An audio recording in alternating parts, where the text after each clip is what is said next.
Қайырлы күн достар, сіздермен бүгін дамумет. Бүгінгі сабақта біз жалпы аяқтың топографиялық анатомиясына тоқталатын боламыз. Яғни бүгінгі сабақта біз аяқтағы әрбір аймақтың шекарасын, оны послойна талдайтын боламыз. Одан кейін барып қанмен қамтамасыз етілуі, иннервация, лимфа ағысын талдайтын боламыз. Видеоны соңына дейін көруге кеңес береміз. Жалпы аяқтың бірінші шекарасынан бастайтын болсақ, яғни аяқ бізде жаңағы құрсақ қуысына дейміз ғой, солай бөлініп тұр. Бізде алдынан шап байламы бойынша жүргізілген сызық, яғни лигаментум ингуинали. Ал артынан бізде мықын сүйектің қыры және дағы сегіз көз сыртқы қыры арқылы жүргізілген сызық. Жалпы біз аяқта 8 аймақты ажыратамыз. Оның біріншісі, яғни аяқтың жоғарғы шекарасына бізде алдынан қарайтын болсақ, вот шап байламы, лигаментум ингуинали, вот мына суретте де көрініп тұр, лигаментум ингуинали, шап байламы. Ал артынан бізде криста илиака, яғни мықын қыры және дағы сегіз көзбенен құйымшақтың сыртқы қыры өтеді осы жақтан. Одан кейін енді бізде келесі аяқтағы аймақтарға тоқталатын боламыз. Біріншісі, ол бізде бөксе аймағы, регио глютеас. Одан кейін сан аймағы регио феморалис постериор, регио феморалис антериор, яғни аймақта алдынан да қараймыз, артынан да қараймыз. Одан кейін бізде тізе буын аймағы, регио гениус антериор, регио гениус антериор және дағы регио гениус постериор. Одан кейін келесі бізде сирақ аймағы, артқы сирақ аймағы және дағы алдыңғы сирақ аймағы. Сирақ аймағын кітапта жіліншік аймағы деп те жазған. Одан кейін сирақ аяқ бас буыны аймағы. Бұл сирақ аяқ бас буыны біз алдынан да, артынан да, одан кейін медиалды да, латеральды да қарастыратын боламыз. Сосын бізде аяқ басының сыртқы аймағы, яғни регио педис дарсалис және дағы регио педис палантарис. Табан аймағы регио педис палантарис деген, ал регио педис дарсалис дегеніміз ол бізде аяқ басының сыртқы аймағы екен. Және дағы бұл жерде біз регио кальканея, яғни өкше аймағына да тоқталатын боламыз. Енді бізде біріншісі бөксе аймағы дедік, регио глютеа. Бұның бізде жоғарғы шекарасы көріп тұрғанымыздай мықын сүйегінің қыры. Ал төменгі шекарасы, вот мына жерде складка тұр ғой, бөксенің, яғни тері қатпары бізде бөксе аймағының төменгі шекарасы болып табылады. Медиалды біз сегіз көз және де құйымшақтың қыры, латеральды бізде мына мықын сүйегінің білігінен төменге қарай вот вертикальды сызық жүргіздік. Осы бізде латеральды шекарасы болып табылады. Жалпы енді бұл шекараларына тоқталып шықтық. Енді біз послойна қарайтын болсақ, бөксе аймағында тері өте қалың болып келеді, аз қозғалады. Бұл жерде тер және дағы май бездері өте көп орналасқан. Теріден кейін бізде келесі екінші қабат тері асты май клетчаткасы. Жалпы бөксе аймағында тері асты май клетчаткасы өте жақсы дамыған. Бұл жерде біз осы тері асты май клетчаткасы жоғарыда бел аймағына қарай өтеді де, бел аймағында бізде бел бөксе май жастықшасы, яғни масса адипоза люмба глютеалис түзеді. Ал және дағы осы тері асты клетчаткада өте ұсақ артерия, вена, нервтер өтеді, терілік яғни. Одан кейін бізде тері асты клетчаткадан кейін меншікті фасция кетеді. Яғни бөксенің меншікті фасциясы. Ол жалпы жоғарыдан мықын сүйегінің қырына және дағы сегіз көзге барып бекітіледі. Ал төменде санның жалпақ шандырына, яғни фасция латаға өтеді. Яғни біз қарастырамыз, бөксенің меншікті шандыры төменде санның жалпақ шандырына өтіп кетеді. Және дағы бізде меншікті фасцияның беткей және дағы терең жапырақшаларын ажыратамыз. Жалпы осы жапырақшаларда біз бұлшық еттерге тоқталатын боламыз. Жаңа ғана айтып өткенімде бізде бөксенің меншікті фасциясы беткей және дағы терең табақшалардан тұрады дедік. Беткей табақша бізде барады дағы бөксенің үлкен бұлшық еті, мускулюс глютеус максимусқа осындай футляр түзеді. Яғни осы бұлшық етті барады сыртынан ішінен қоршап алады. Ал оның терең табақшасы тереңде орналасқан бұлшық еттерге футляр түзеді. Жалпы бізде бірінші қабатта орналасқан бұлшық ет, ол бізде бөксенің үлкен бұлшықеті мускулус глютеус максимус. Бөксенің үлкен бұлшықеті бізде жаңағы мінекей көріп тұрғанымыздай мықын сүйектің қырынан, фасция торациколюмбалистан, сегіз көзбенен құйымшақтың дорсальды бетінен басталады дағы. Мына жерде бізде жаңағы тубероситас, яғни төмпешікке барып бекінеді. Қазір көрсетемін. Төмпешікті сіздерге. Бір минут. Вот. Осы төмпешікке бізде жаңағы бөксенің үлкен бұлшықеті барып бекінеді. Одан кейін бізде жалпы үлкен бөксе бұлшықетіне айтып өткендей меншікті фасцияның бетке табақшасы футляр түзеді. Келесі бізде енді ортаңғы қабаттың бұлшықеттері. Мынау бізден көріп тұрғанымыз осы мускулус глютеус максимус. Просто бұны бізде мына жердегі мына бұлшықет қой. Мына жерден бағана кесіп тастаған мына жерде. Одан кейін уже осыны кескеннен кейін барып біз уже терең қабаттарды көреміз. Яғни қандай бұлшықеттерді көреміз. Біріншісі бізде мускулус глютеус медиус, яғни ортаңғы бөксе бұлшықеті. Одан кейін алмұрт тәрізді бұлшықет мускулус периформис. Одан кейін барады жоғарғы егіз бұлшықет, яғни мускулус гемелис супериор, вот. Одан кейін мускулус гемелис инфериор. Төменгі егіз бұлшықет және дағы жоғарғы егіз бұлшықет. Сосын бізде санның квадрат тәрізді, яғни шаршы тәрізді бұлшықеті мускулус квадратус феморис бар. Яғни осы бұлшықеттер бізде санның ортаңғы қабат бұлшықеттеріне жатады, және дағы бұлар бізде терең фасциямен жабылған. Енді терең қабат бұлшықеттеріне қайсы жатады? Терең қабат бұлшықеттеріне бізде кіші бөксе бұлшықеті, вот. Мускулус глютеус минимус жатады. Және дағы одан кейін мускулус обтураторус экстернус жатады. Осы екі бұлшықет бізде терең қабат бұлшықеттеріне жатады. Көріп тұрғаныңыздай, бізде үлкен бұлшықет максимус, одан кейін медиус, а вот мынау терең уже үшінші қабатқа кетті. Үшінші қабатқа кіші бөксе бұлшықеті және дағы жапқыш бұлшықет мускулус обтураторус интернус, яғни осы екеуі жатады. Сіздерге түсінікті болды деген ойдамын. Жалпы бұлшықеттерден кейін бізде жалпы ұшық, яғни ацетабулум кетеді. Одан кейін барып жамбас сан буынын көреміз. Жалпы осы бізде ацетабулум болады. Жамбас сан буыны және дағы ацетабулум. Потом мына жерде айтып кететін нәрсе, мына бөксенің үлкен бұлшықеті менен бөксенің ортаңғы қабат бұлшықеті бар ғой, мускулус глютеус медиус. Осы екеуінің арасында бізде клетчаткалық кеңістік бар.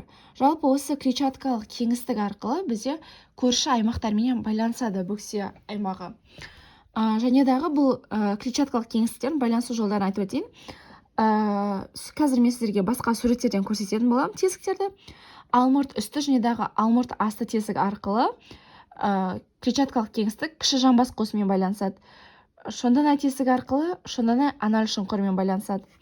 Және дағы мына жерде бір суретті көрген едім жаңа.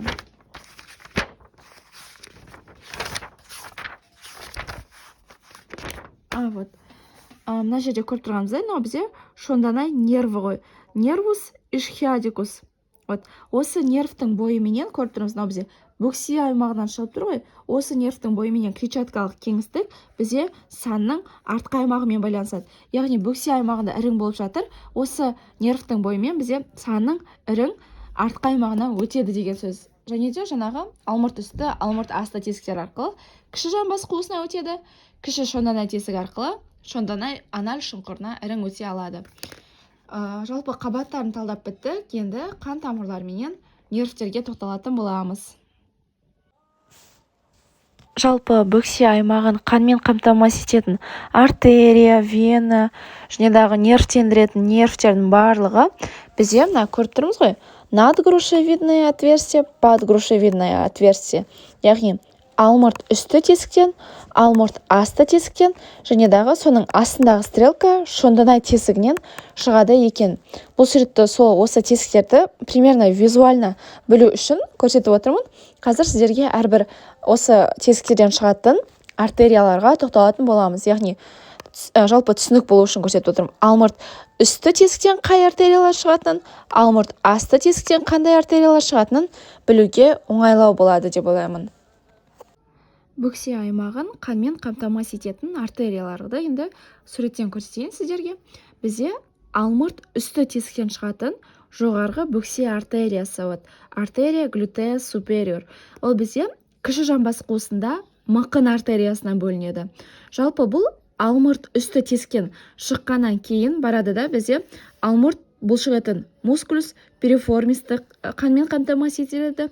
Одан кейін жоғарғы бөксе бұлшықетін мускулус глютеус максимусты, мускулус глютеус медианы, медианы және дағы мускулус глютеус минимусты қанменен қамтамасыз етеді.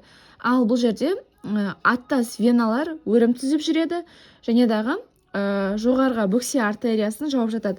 Ал нерв болатын болса, артерия жоғарыда жатыр ғой, ал нерв артериядан төмен орналасады. Яғни нервус глютеус супериор. Жоғарғы бөксе артериясы, жоғарғы бөксе нерві бізде шығады алмұрт үсті тесіктен. Ал енді бізде алмұрт асты тесіктен қандай артерия веналар шығады?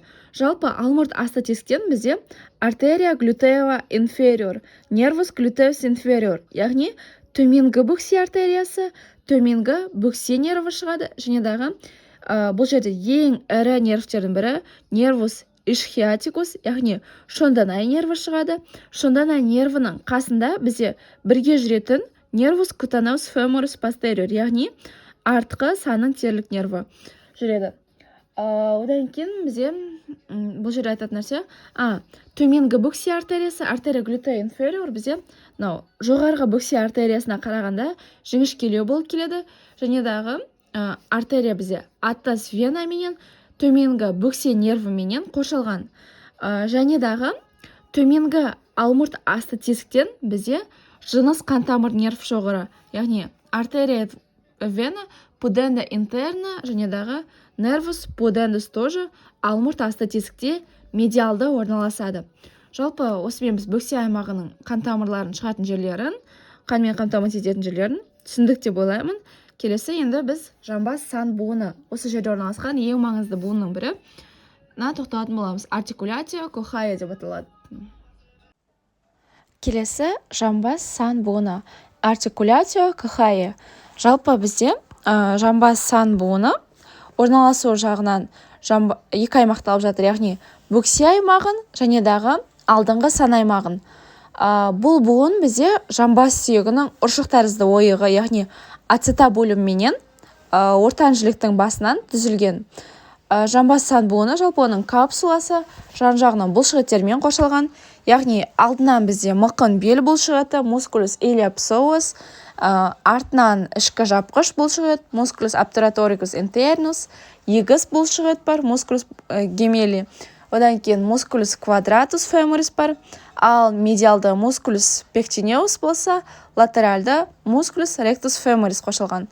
Төменнен сыртқы жапқыш бұлшық еті жауып жатыр.